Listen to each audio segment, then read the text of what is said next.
Hello, everybody. Welcome to another episode of Rocker Mike and Rob Presents. I'm Rocker Mike. We have Rob Rosti, top right. How you How doing, you Rob? doing? Pretty good Hi. today. And we have a special guest today. He's an author. He is from Floral Park, New York. His name is John Noone, and he's written two fascinating books. They're part of a trilogy. The first one is called The Plain Field, and the second one is called The Plain Field Shadow Twins. That's the first one. You got the second one? There you go. Okay. Thanks for coming on, John. Thank you for having me on. Yeah, no problem. No problem. I met you a couple of months ago through our mutual friend Carl.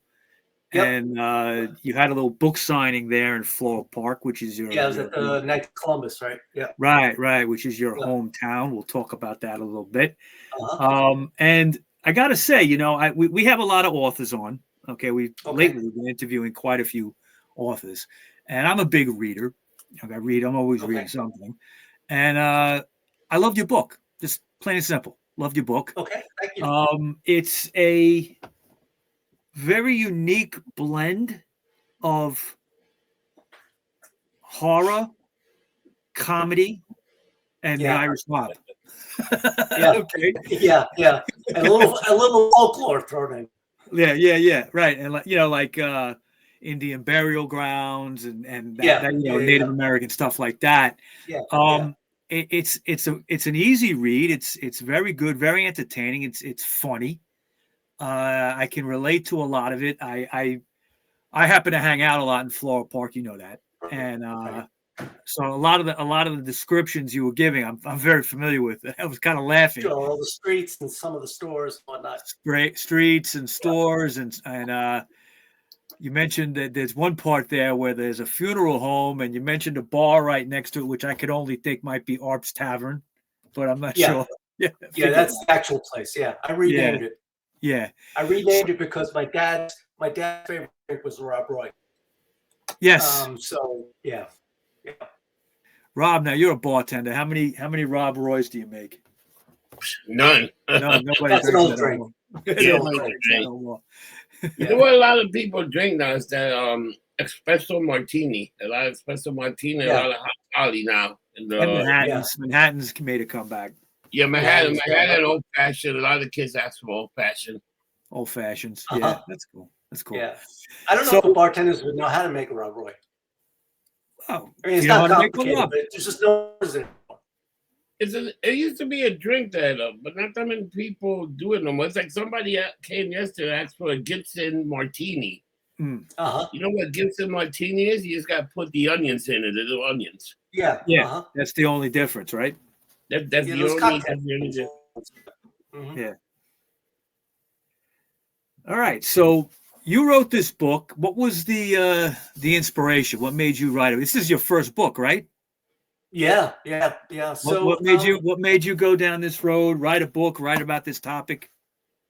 So my background, I'm illustrator, artist, and I had a studio in the city for a long time, and I have dreams, and all of my dreams to this day, I'm 60 years old now, and to this day, most of my dreams take place in my childhood home in Floral Park, and it's very strange. It could be I could have a dream with my kids now who are in their 20s, but we'll be sitting at a kitchen table in my house in Floral Park.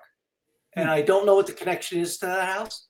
I hate to say, like, I don't want to make up like it's possessed or anything like that, but I do have dreams where they'll always take place there. So about 2 years ago, I had a dream where I was about 10, 12 years old. I was with my mom and we were up in the attic, and she was asking me to get some boxes that were in the attic. And there was a section of the attic that wasn't finished. It was just like the rafters, And my dad would put like planks of like plywood or whatever, and then we would put boxes of like Christmas decorations and luggage and stuff like that there. So my mom said, "Oh, go get those boxes for me." And I walked across the planks and the rafters to go get the box. And in the corner between two rafters, I saw what's on the cover of the book, that nest with the skeleton inside. So that's what I saw in my dream. And I picked it up, and that skeleton glowing inside that nest. And the nest had like thorns on it. It kind of looked like the crown of like Christ's crown. And I picked it up and I woke up immediately. I almost didn't open my eyes. I went to the living room, got a piece of paper and a pen, and I started drawing, and I drew that skeleton. And then when I woke up in the morning, I'm like, what the hell was that? I mean, it was such a distinct image. And I was like, this has to mean something. And so I just started bouncing around ideas. And I talked to my brothers and sisters about it, a big family. And I just started playing around with it. And once I started writing a story, about less than a year later, I wrote 3 books. So it was just happened. It was very organic, I guess. It's wild. Yeah. No, that's very cool. I've a lot of authors say similar things. Like sometimes it just flows. It just flows out of you. And once I started, it was kind of easy. I went back and revised things and cleaned things up, and but when I was first starting, it was like almost like possessed by it. I just had to write as fast as I could. And then one of my brothers was like, slow down, you're going too fast, So then I would build up this a little more, because one of the critiques I got was that I was going too fast. But I did want that really kind of like choppy, like really rapid fire kind of storytelling. I don't know. It was a lot of fun. Cool. Mm-hmm. You said it's gonna be part of a trilogy, though, right? You've written all 3. I got one more coming. The 3rd one's done. I'm just kind of going through it and cleaning it up. Mm-hmm. Mm-hmm. And I know all the illustrations. I said, how long did it take you to come with the concept and just write the books? What was the process in that? Well, I wrote all 3 of them. Basically, I mean, they weren't finished, but I had the idea for all 3 of them within a year and a half. Wow. Yeah. And the 3rd one I'm going through right now, just polishing it up. I did all the cover designs. I did all these little spot illustrations in all of them. I was surprised how quick it came to me. Yeah, that's another thing to point out is you did, there are some illustrations in the book, and you did all of them, which is fantastic. Yeah. What I got, what was kind of like coming through in the book on every page really is your Irishness. Okay. Yeah, I'm half Irish too, so I get it. Okay.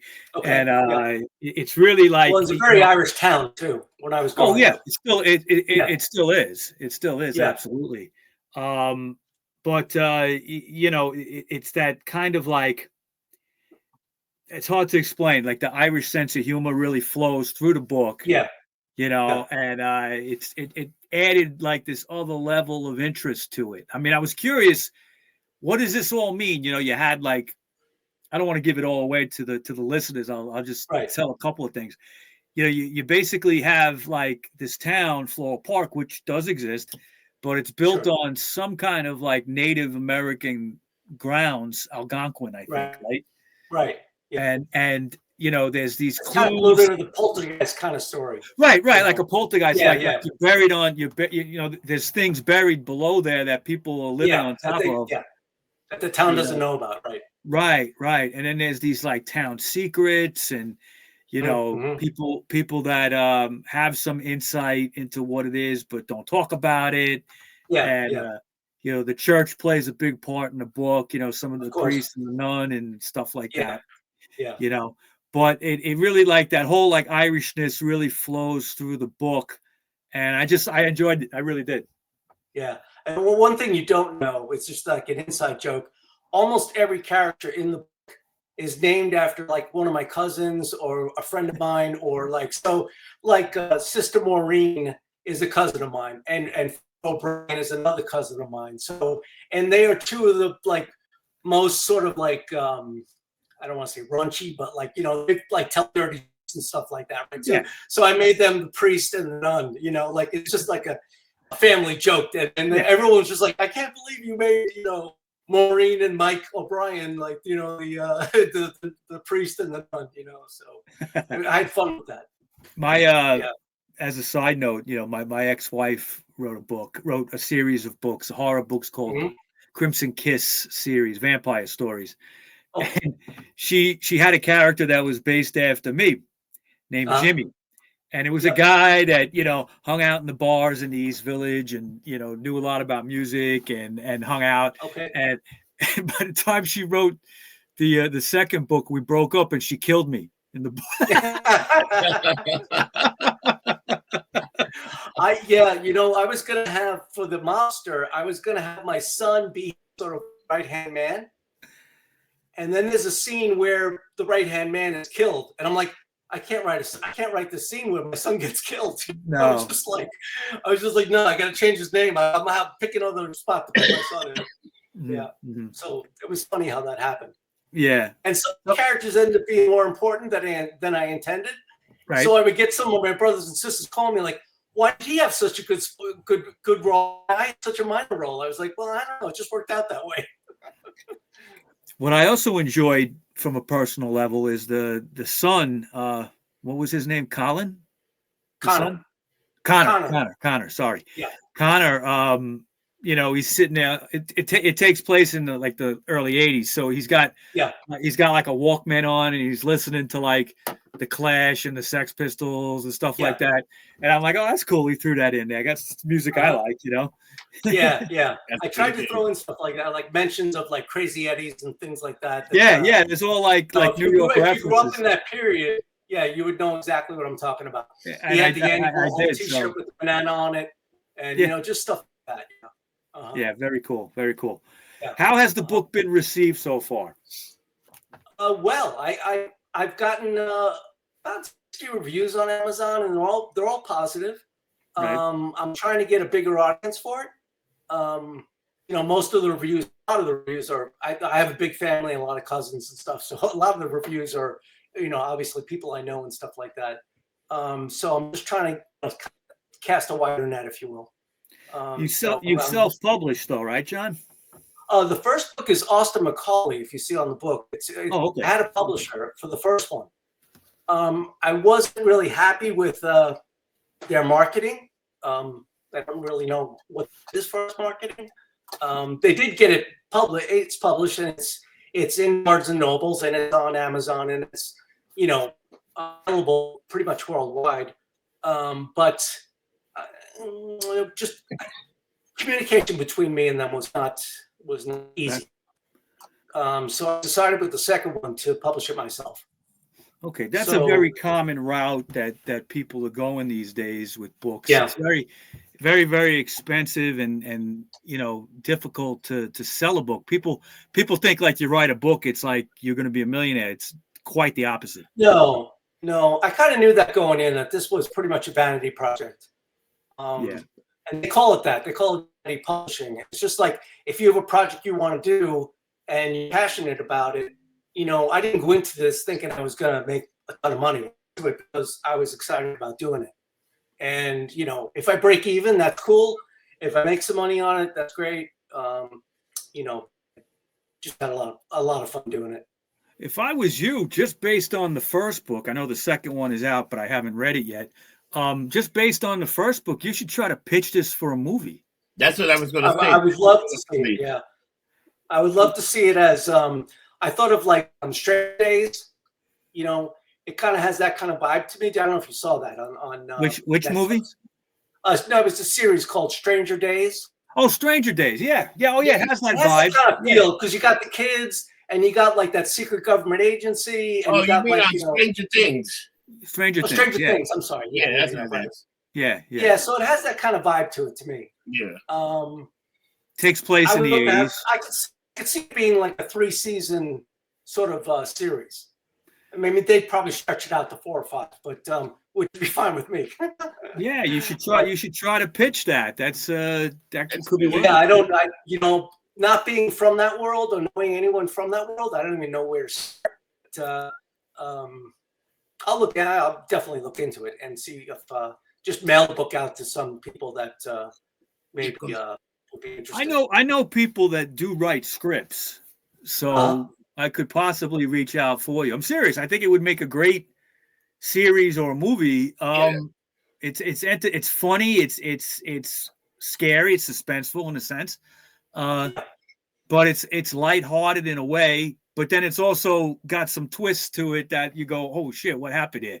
You know, especially with the you got this Irish mob thing going on with the husband not revealing it, faking his death and things like that. So don't give that away. Well, I figured it out. I got phone calls about that when my friend was reading that. Man, they called me up and they yelled at me. They're like, "Oh, you killed Charlie Hunt! Why did you kill Charlie?" I was like, "There's no way this guy is dead. There's too soon in the book." Yeah. But I won't reveal anymore. Okay, that's right. It's in the beginning of the book, so yeah. So you've written these three. When the second one called Shadow Twins, it just came out a few weeks ago, right? It just came out around Christmas. Yeah. Right. What's the third called, and when is that coming out? It's called Eyes and Ash, and it's the playing field Eyes and Ash, and will be out probably by March, April. Okay, that's pretty quick. Yeah, I spoke to someone in publishing, and they said with the series like this, because the way people binge watch, they said if you can get a book out like every 90 days, because otherwise people lose interest or they forget about the book. They forget like what the first book was about, or what the second book was about. They said the people's attention span these days is so short because they used to be able to watch an entire series in like a week. You could watch like something like Game of Thrones. You could sit down and watch all 8 seasons a week, month. So they're like, don't like put a book out each year because by next year everyone's going to forget about your first book. Unless you're like a really famous author, maybe you can get away with it then. But they're like, if you're just starting out, you really want to hook people as much as you can. And then with your next series, then maybe you'll have some name recognition. Right. No, I agree. I mean, we live in a society with no attention span, so you got to keep up appearances so people don't forget about you. Right. Yeah. Especially when you're no name. So. Right. Well, I hope you're not going to be a no name. I hope that these things parlay into something for you, because I think you're very talented. You've written a book. You've written 3 books, and I think it could be something big. I would hope. One fun note: my last name is Noone, right? Yeah. And all my family members, we got teased being called No One. Because it's spelled like no one. Yeah. It's the same thing as no one, right? And I was always John No One. So even when I send emails and stuff, people are like, I just got an email from John No One. So it sounds like John Doe or something like that. Yeah. So people are afraid to answer it sometimes. They don't know who I am. They're like, who's John No One, So my middle name is Francis. So for the books, I put the F there. But then I thought, like, well, if I do make it, if I get up to one of these, like Jimmy Kimmel or something, right, I'm going to say, I'm John F. and No One.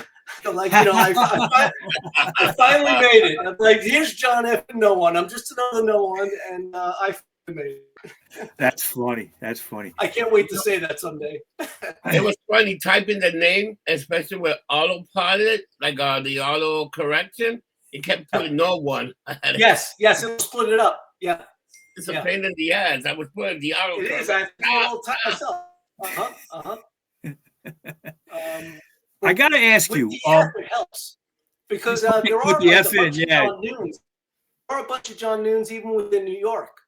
So, but when you do a search, if I put the John F. Noone, then my Amazon link shows up and things like that. So F, it does sort of separate me from some of the other people. So I found it to be helpful. The one thing that's a theme through the book is this kind of like mystery about the town of Floral Park and what was there before. Right. And you mentioned in it, I don't know if it's true, but you would know more than me. Was it really called East Hinsdale? Yeah, it was. That's a true story? Yeah, it was called East Hinsdale, and then John Lewis Childs renames it in, actually I wrote that down somewhere, 1789 or something like that, 1879, or I forget the year. But he comes and renames it. And then it's originally basically it's known as a florist. There's farms and farms of flowers, Right. and so that's why it's Floral Park. Was originally East Hinsdale, and so I make back then I make the main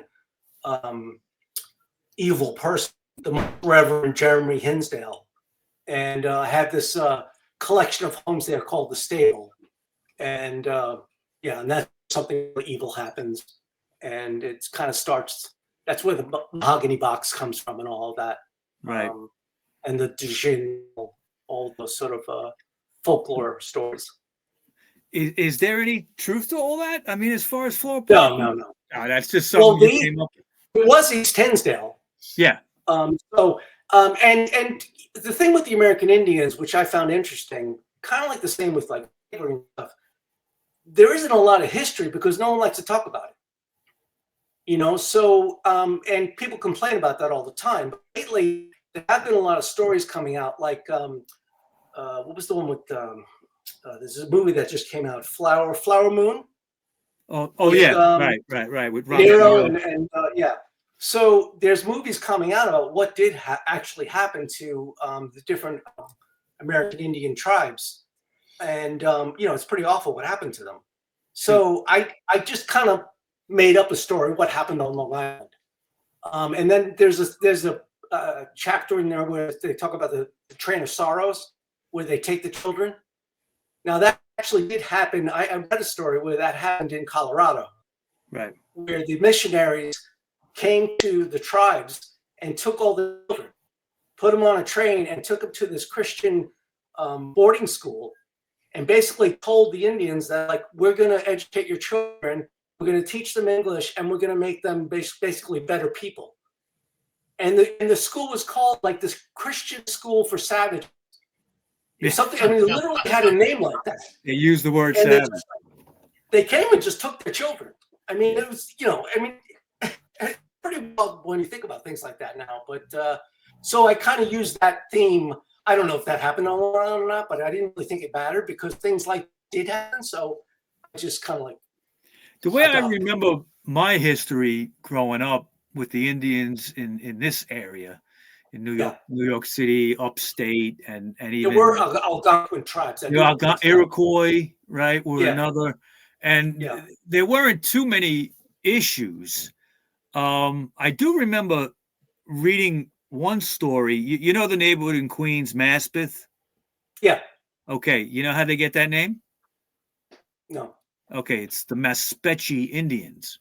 Okay. Okay. A small tribe that was there when the Dutch landed there. Okay, because the Dutch were in Brooklyn, and like Bushwick is a Dutch word, and Maspeth is right next to that. So they had a treaty with the Maspechis that they would have a colony there in Maspeth. This was in late 1600s, I think. Okay. And something went wrong, and the Indians went back on the treaty, and they slaughtered all the Dutch people there one day. So they're like, if you talk to the elder people of Maspeth, okay, that know the stories, there's parts of Maspeth that are built on Indian burial ground and things like that. Yeah, I've heard that. So things like that did happen. So I kind of made up my own version of it, just based on different stories you hear throughout, so none of it's factual other than John Lewis Childs and things like that. And East Hinsdale. So there's a little bit of truth in it. And then I just made the sump, part of the story. I doubt there's anything under the sump, but I just made it part of the story. I love how you threw Geraldo Rivera in there too. Yeah, because of the Al Capone thing. So I thought of that, and I was like, I'll have Geraldo make a big story out of it. And then I have two of my best friends are the two guys running for mayor, Carney and O'Neill. So they're two of my best friends, and they're actually cousins, and they all fought with each other, and they're always so competitive. So I was just like, I got to have them running for mayor against each other. And I actually, the mayor Hayden, who's leaving, was the mayor when I was a kid. And the Haydens are very, very important in Floral Park. The family was always involved in it. when I was growing up. There's a few families like that now still. Yeah. So it was fun to include all that. Cool. So and all the slogans that I used during that election, like instead of build that wall, it was like build that tree. It was like instead of drain the swamp, it was drain the sump. So it was all the things that came out of the previous election. The Trump sort of slogans and stuff like that. So yeah, I just had fun with that. Yeah, no, it's very ingenious, very ingenious. So let me ask you now. I mean, you've written these 3. Are you planning on a 4th on a different topic or something? Have you got anything in mind? Ooh, I think I'll just start another set. I'm not sure what. Maybe I like this whole paranormal thing. Right. And I like the folklore thing, so I might just come up with another small town kind of vibe. I might do something maybe, and I like writing about places that I'm familiar with. It just makes it easier because so the other place that I'm familiar with is out on Long Island near Riverhead. Okay. We had a summer house out there. It's called Floral Park, and actually it's talked about more in the second book. But I might base something out there. There's a big section out there called the Pine Barrens. I've heard of it, yeah. And it's just, when you're driving down the expressway towards the Hamptons, there's this huge section out there called the Pine Barrens. So I might do something in there again with the American Indians, and maybe there's some sort of spirit in there, and I might come up with something like that. Sounds cool. Kind of like a Blair Witch thing. Blair Witch Project, yeah. You can put some witches in the story, Yeah. Well, kind of like the Jersey Devil or something like that. I might make up something like that.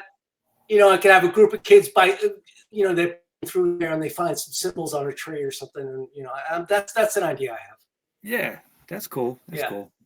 So, all right. So, John Noone, thank you for coming on the podcast, talking about your trilogy, The Plain Field. Yeah. Mike, Rob, thank you very much. How can we get the second book? It's on Amazon. It's on Amazon. Yeah. Okay. Yeah. They're both on Amazon. Okay. We'll look for the third one you said in the spring, right? Yeah, definitely by April. Okay. Okay. Yep. And we'll put your information up on the show underneath the screen to look at all your links and whatever, your bio. Yeah, if you need Amazon links, let me know. Yeah, we got it. I think we can handle it. Okay. Oh yeah, I can add that easy. I just look it up and I'll put them in description and stuff so people know how to find the book. Yeah, cool. That's all on the Amazon page. There's a little book blurbs and all that kind of stuff. Yeah. Okay. All right. So we wish you nothing but luck with this series, and in the future, whatever you write, you're very talented. And thank you. I'm excited that you guys wanted to talk to me. And actually, you like the book. So it's very cool. Well, look, we try to help everybody that's just starting out, and when we like all kinds of things. We have authors on all the time, musicians, whatever. That's what we're about. Okay. John, thank you very much. Take care of yourself. What do we say at the end of every show, Rob? We don't get drunk. We get lumped up. See you next time. All right. Take care, people. Okay. Bye-bye. Take care, John.